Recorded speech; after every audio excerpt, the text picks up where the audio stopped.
Hello, my name's John Kattar. I'm a professional investor. After a number of high-profile corporate failures, there are calls, including from some investors, for radical reform of the audit profession and its regulators. I am not one of those investors. In this video, I'm going to explain why I have faith in the audit and what I think the profession might consider doing to improve investor trust. So, why do I have faith in the audit? Well, let's start with the obvious. Sure, there have been some major corporate screw-ups recently, but despite the media's best efforts to convince us otherwise, such problems really are very, very rare. Is this because we're blessed with an abundance of good and honest management? Or is it because auditors are out there nipping at management's heels? Who knows? I suspect a bit of both. But whatever, something in the system is working big time. Secondly, let's talk incentives. Some say that auditors let management get away with bad stuff because they're afraid of them, or because they're dreaming of the non-audit fees that they'll be able to charge one day. Either way, they argue, auditors are incentivized to let management get away with presenting misleading numbers. Okay, this may happen. In fact, human nature means that it probably does. But I have to believe that it's the exception, not the rule. Why?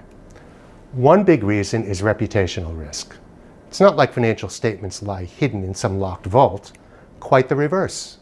All audits are subject to a variety of internal reviews, the potential of regulatory review, and then the scrutiny of investors.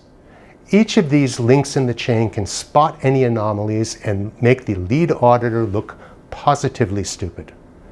Add to that the new requirement in some territories to periodically rotate audit firms. Can you imagine the humiliation of a competing audit firm picking up your audit files and gloating over some perceived bad practice? I can't help believe that in 99.9% of the cases, the incentive not to be publicly humiliated outweighs a desire to curry favor with the client. Then, of course, there is the risk to the audit firm itself. Too many corporate failures, and their business is at risk. Ask Anderson's about that one. So, lots of good reasons to have faith in the audit. But the reality means nothing if the perception is still that the auditors are asleep at the wheel. So what can the profession do to give investors confidence that they have done their job properly? Well, transparency helps. Consider the opinion. Sure, it's changed and for the better, but there's still room for improvement. Two things. One, more opinion, less legalese. And two, put yourself in the shoes of your audience and address, in plain English, the most obvious questions that they might have. Are the numbers aggressive or overly conservative? What is the rationale behind the key judgments made? Talk about the company's specific issues that keep you awake at night. I know some of that is already there, sort of, but there is much more that you could do to make the opinion really helpful.